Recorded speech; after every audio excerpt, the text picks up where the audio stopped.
पूंजी संरचना, capital structure, पूंजीकरण। यह एक मात्रात्मक अवधारणा है जिसमें व्यवसाय द्वारा आवश्यक पूंजी की मात्रा का निर्धारण किया जाता है।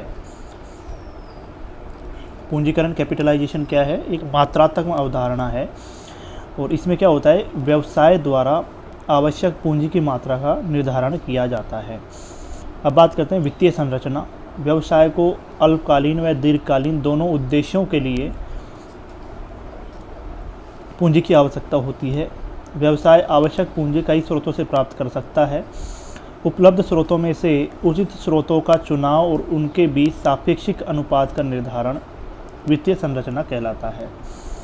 तो व्यवसाय को अल्पकालीन और दीर्घकालीन दोनों के लिए पूंजी की आवश्यकता होती है और ये पूंजी कई स्रोतों से प्राप्त हो सकती है, लेकिन जो उपलब्ध स्रोत हैं उसमें से उचित स्रोत का चुनाव और उनके बीच सापेक्षिक अनुपात का निर्धारण वित्तीय संरचना कहलाता है। तो उचित स्रोतों का चुनाव और उनके बीच सापेक्षिक अनुपात का निर्धारण वित्तीय संरचना कहलाता है। फिर से रिपीट कर देता हूँ। वित्तीय संरचना अल्पकालीन व दीर्घकालीन दोनों उद्देश्यों के लिए ज़रूरी होती है। कई स्रोतों से प्राप्त की जा सकती है पूंजी, और जो भी अपने पास स्रोत उपलब्ध हैं उसमें से उचित स्रोतों का चुनाव और उनका सापेक्षिक अनुपात का निर्धारण वित्तीय संरचना कहलाता है। पूंजी संरचना यह व्यवसाय का एक वित्तीय प्रबंध से संबंधित निर्णय है जिसमें व्यवसाय दीर्घकालीन पूंजी के लिए उचित स्रोतों का चयन करता है और उन स्रोतों के बीच सापेक्षिक अनुपात निर्धारित करता है। अगर अपन पूंजी संरचना की बात करें तो वित्तीय संरचना की तरह ही है, लेकिन एक ये वित्तीय प्रबंध से संबंधित निर्णय है, लेकिन व्यवसाय की जो दीर्घकालीन पूंजी के लिए जो स्रोत हैं, उचित स्रोत हैं, उनका चयन करना और उनके बीच में सापेक्षिक अनुपात का निर्धारण करना क्या है, पूंजी संरचना है। वित्तीय संरचना में क्या था कि दीर्घकालीन हो गया चाहे अल्पकालीन हो गया, सभी के लिए पूंजी की आवश्यकता होती है। जो उपलब्ध स्रोत हैं उनमें से उचित स्रोत का चुनाव और उनके बीच सापेक्षिक अनुपात। वहीं जबकि पूंजी संरचना में दीर्घकालीन पूंजी के लिए उचित स्रोत का चयन और उन स्रोतों के बीच सापेक्षिक अनुपात, ये क्या कहलाती है, पूंजी संरचना कहलाती है। अनुकूलतम पूंजी संरचना। एक पूंजी संरचना सभी व्यवसायों के लिए श्रेष्ठ नहीं होती, इसलिए उपलब्ध स्रोतों में से अनुकूलतम संरचना का चयन किया जाता है। कोई भी पूंजी संरचना है, चाहे वो अल्पकालीन हो गई, दीर्घकालीन स्रोत हो गए, और ये कोई भी उचित स्रोतों का जो चयन है वो हर किसी के लिए एक जैसा हो, ये ज़रूरी नहीं है। हर कंपनी की प्राथमिकताएं अलग अलग होती हैं, इस वजह से अनुकूलतम पूंजी संरचना कहलाती है, चयन किया जाता है। अनुकूलतम संरचना में निम्न गुण और विशेषताएं होती हैं। नंबर 1, न्यूनतम पूंजी की लागत, अंशधारियों को सर्वाधिक लाभ, न्यूनतम जोखिम और सरलता से उपलब्धि। अनुकूलतम संरचना जो है पूंजी संरचना, उसके मुख्य गुण क्या क्या हैं? नंबर 1 तो क्या है, न्यूनतम पूंजी की लागत। पूंजी की लागत उसमें न्यूनतम होनी चाहिए।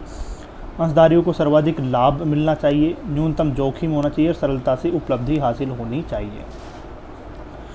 समता पर व्यापार। यदि व्यवसाय की पूंजी संरचना से अंश पूंजी के साथ ऋण पूंजी का समावेश हो तो समता पर व्यापार कहा जाता है। यदि व्यवसाय की पूंजी संरचना में अंश पूंजी के साथ ऋण पूंजी का समावेश हो, व्यवसायिक पूंजी संरचना में अंश पूंजी प्लस ऋण पूंजी का समावेश हो तो इसे समता पर व्यापार कहा जाता है, ट्रेडिंग ऑन इक्विटी। समता पर व्यापार निम्न उद्देश्यों के लिए किया जाता है: प्रति अंश अधिक आय के लिए, निर्णय शक्ति का केंद्रीकरण और कम निवेश से अधिक संपत्तियों पर नियंत्रण। समता पर व्यापार निम्न उद्देश्यों से किया जाता है। किन उद्देश्यों पर समता पर व्यापार किया जाता है? नंबर 1, प्रतिवंश अंश अधिक आय, निर्णय शक्ति का केंद्रीकरण, कम निवेश से अधिक संपत्तियों पर निर्णय। पूंजी की लागत। व्यवसाय की दृष्टि से व्यवसाय द्वारा अपने आर्थिक उद्देश्यों की पूर्ति के लिए निवेशकों के धन का प्रयोग किया जाता है। इसके बदले में व्यवसाय द्वारा निवेशकों को चुकाई गई राशि पूंजी की लागत कहलाती है।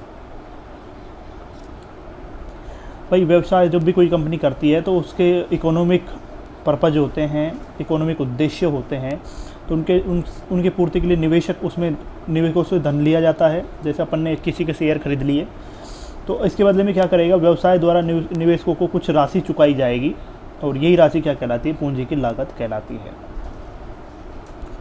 यदि निवेशक किसी संस्था में निवेश करता है तो उसे अपनी वर्तमान इच्छाओं का त्याग करना होता है। इस त्याग के बदले वह व्यवसाय में प्रतिफल की उम्मीद करता है और उसे प्राप्त प्रतिफल भी पूंजी की लागत कहलाता है। अगर आपने मान लो आप किसी कंपनी में निवेश करना चाहते हैं तो आप क्या करेंगे, अपने जैसे मान लो आपके पास 30,000 रुपये हैं, तो वर्तमान जो 30,000 रुपये हैं, आपकी जो वर्तमान इच्छाएं हैं उनको आप त्याग करोगे।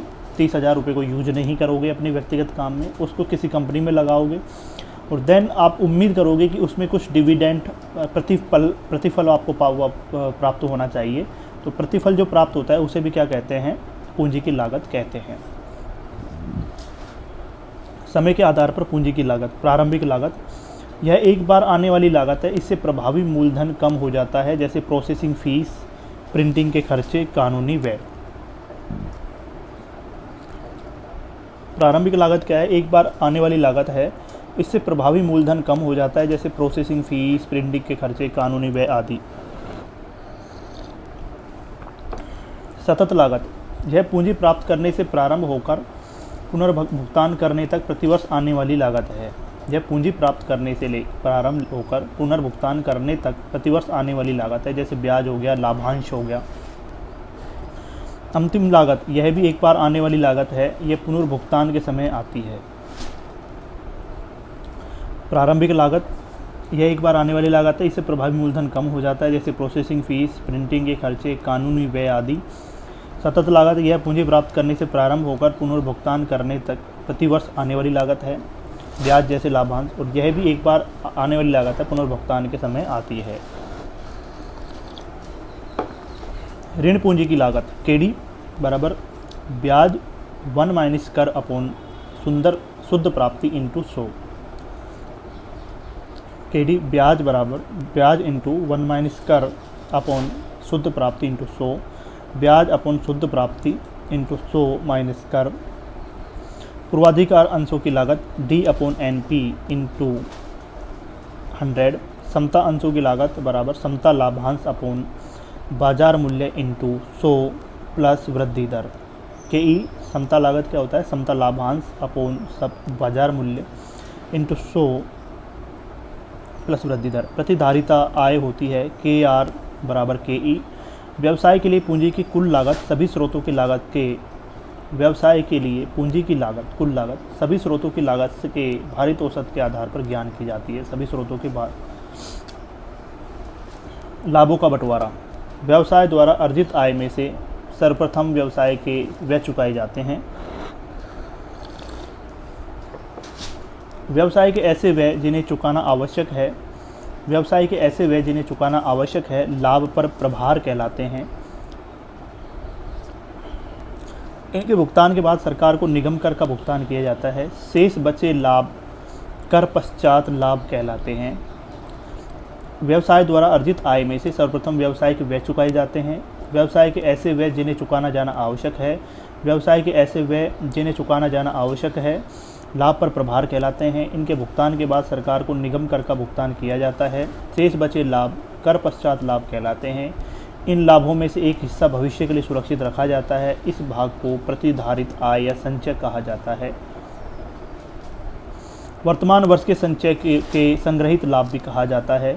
कंपनी अधिनियम के कुछ संचय बनाना आवश्यक होता है। विशेष उद्देश्य से बनाए गए संचय विशेष संचय कहलाते हैं, जबकि यदि उद्देश्य पूर्व निर्धारित न हो तो उसे सामान्य संचय कहा जाता है। लाभांश के वितरण के समय सरकार द्वारा लाभांश वितरण कर वसूला जा सकता है। वर्तमान में यह कर नहीं है। शेष लाभ अंशधारियों में बांट दिया जाता है। सर्वप्रथम पूर्वाधिकार अंशधारियों को लाभांश दिया जाता है। शेष बचे लाभ पर समता अंशधारियों का अधिकार होता है। लाभों का बंटवारा फिर से अपन पढ़ लेते हैं। व्यवसाय द्वारा अर्जित आय में सर्वप्रथम व्यवसाय के व्यय चुकाए जाते हैं, इनको चुकाना आवश्यक है, और ये क्या कहलाते हैं, लाभ पर प्रभार कहलाते हैं, जिन्हें चुकाना आवश्यक है। इनके भुगतान के बाद सरकार को निगम कर का भुगतान किया जाता है। शेष बचे लाभ कर पश्चात लाभ कहलाते हैं। इन लाभों में से एक हिस्सा भविष्य के लिए सुरक्षित रख लिया जाता है। इस भाग को प्रतिधारित आय या संचय कहा जाता है। वर्तमान वर्ष के संचय के संग्रहित लाभ भी कहा जाता है। कंपनी अधिनियम के कुछ संचय बनाना आवश्यक होता है। विशेष उद्देश्य से बनाए गए संचय विशेष संचय कहलाते हैं, जबकि यदि उद्देश्य पूर्व निर्धारित न हो तो उसे सामान्य संचय कहा जाता है।